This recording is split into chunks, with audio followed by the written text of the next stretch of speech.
Pero Sir Mark, sino ba ang greatest 5 teammates of all time mo na mga naging kakampi mo sa PBA? Sa PBA? Yeah. Sa akin, yung mga kuyas ko. Yung mga kuyas ko, si Simon, si James Yap, si Pingris, yung mga kaibigan, si Joe, si Rapi. Marami sila. Basta sila yung mga kuya ko talaga. Kasi nga, yung first na pumasok ako sa PBA talaga, hindi ko sila nakitaan na parang, hindi ko nakitaan sila parang binuli na ako sa mga walang practice. superiority.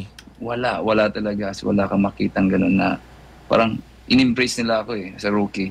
Parang, alam mo yun, parang family kaagad yung tingin na sa akin. Parang matagal na kayo magkakasama, yun lang. Yun yung parang, kaya yun yung ginagawa ko rin sa mga rookie namin, mga bagong yun, parang, in-embrace ko rin sila kaagad.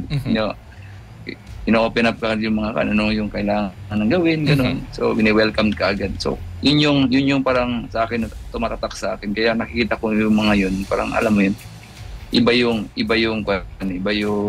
parang closeness na makikita mo sa mga players na pag nakita mo sila na hindi ka naman parang, kasi pag gano'n na yun, normal yun pag sa basketball, pag seniority, yung may gano'n, hindi ko sila nakitaan. So, parang ako pag nakikita ko sila, alam mo yun, pag nakikita sila, napapabaw ako sa kanila kasi nga, nakita ko yung legacy nila, nakita nila paano nila akong in-embrace as a part of the family nila sa team.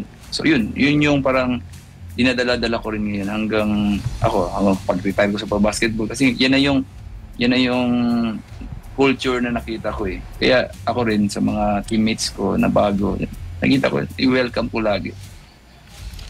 Mark, of course, sabi mo na yung best 5 teammates mo. Sino naman para sa'yo yung pinaka-solid na import na naging kakampi nyo? Wala na yun. Marcus Blakely. Marcus Blakely, si James Mays, Dessa Balls, yan. Yung tatlo na yan. Sir Mark, gusto ko lang din tanong to, no? Wala nang nakaulit pa so far ng Grand Slam na nagawa nyo nila big game.